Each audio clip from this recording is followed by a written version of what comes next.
Okay, hey everyone, great to see you again. Today's video is a fun one. I get asked all the time, and I mean all the time, hey Dr. Fattie, what's the difference between physical therapy and chiropractic? And I know my answer of what I would say, but my answer doesn't sound very good and it's long and it sort of rambles on. So in order to get you guys a really good answer, I cheated. So I contacted my very good friend. Her name is Lude Ricard. She's absolutely phenomenal. She's a physical therapist in Miramar. Actually, no, not Miramar. She moved her office to Serena Valley. So now she's in Serena Valley.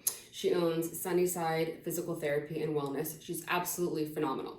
So I hit her up and I said, hey Lude, give me your opinion on what the difference is between chiropractic and physical therapy. And she texted me. So I'm going to read you her message. And I think her message is phenomenal and I completely agree with it. So, physical therapists are licensed healthcare professionals with a doctorate degree or a master's degree in the allied healthcare field that uses evidence-based practice to treat a variety of musculoskeletal and neuromuscular conditions by using or utilizing a combination of modalities such as stim, joint mobilization, heat, ultrasound, cryotherapy, which is cold therapy, hot packs, things of that nature, as well as home exercise regimens or home exercise programs.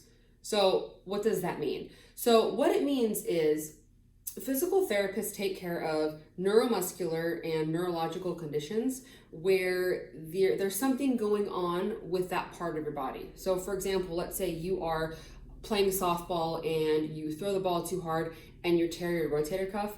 You're going to want to see a physical therapist because they're going to help heal that rotator cuff. Or let's just say you've been sitting on the couch for 27 years and you've never exercised and you totally lost your butt, and because your butt's totally flat now, you have all sorts of chronic low back pain because your muscles are literally deteriorating and gone. You'd go see a physical therapist for that. Also, I see a lot of people that utilize physical therapy for before and after surgeries. Like let's just say you tore your ACL and you're having it replaced or put in or whatever it is that they do. You'd go to physical therapy for that. I've also seen it where people utilize physical therapy in situations where they have some sort of a genetic problem or some sort of muscular dystrophy or some sort of disease where their muscles are deteriorating and they might have an imbalance from one side versus the other. They'll go see a physical therapist in order to have that evened out or balanced out with exercise and therapy and that sort of thing.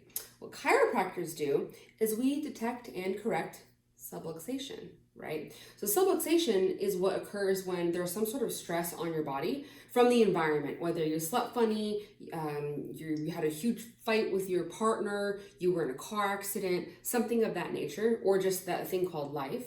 And that stress then enters our body and the bones in our spine can shift out of alignment. And when they shift, they irritate the nerve. That's called a subluxation. So chiropractors detect and correct subluxations. That is the only thing we do. The only thing we do is treat subluxations. Because when subluxations occur, it basically makes your nervous system not function as good as it should. And when your nervous system can't function, it means that your body's not functioning because nerves do everything. So for example, I'll see clients sometimes that are totally asymptomatic, but they just want to make sure that their nervous system is functioning at 100%. I might also see clients that have digestive problems and they're coming to me for digestive issues. I might see clients that have carpal tunnel, and one of my favorite ones to take care of is fibromyalgia and migraines. So I love taking care of those sorts of people too. Now, sometimes I'll hear people say, well, I did physical therapy for my low back, but Dr. Fattie, I have to be honest, it didn't work. I'm like, okay, well, what happened? Well, I went once. Okay. Yeah, if you don't listen to the recommendations, they're not going to work. But every now and then I do hear of someone that says, hey, I did physical therapy, I did exactly what they recommended, and my low back pain is still there.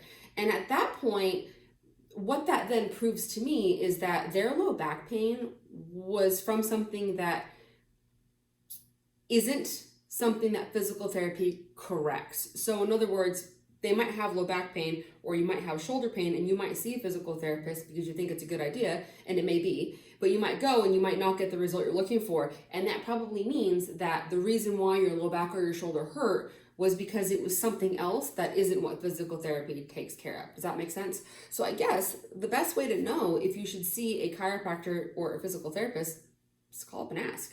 Just give me a call, ask me.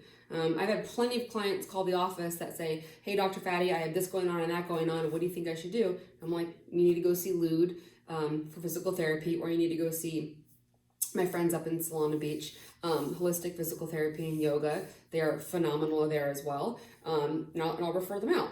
Or I might, talk to somebody that, let's say, has migraines and carpal tunnel, and I'm going to say, yeah, come see me, but I think you should also be in physical therapy as well. So it really just depends on the reason for having the problem that you have and the goals that you're looking for. So I hope that helps. Hope that brings you a little bit of clarity. If not, just shoot me a message and I will answer your questions. Talk to you guys soon. Bye.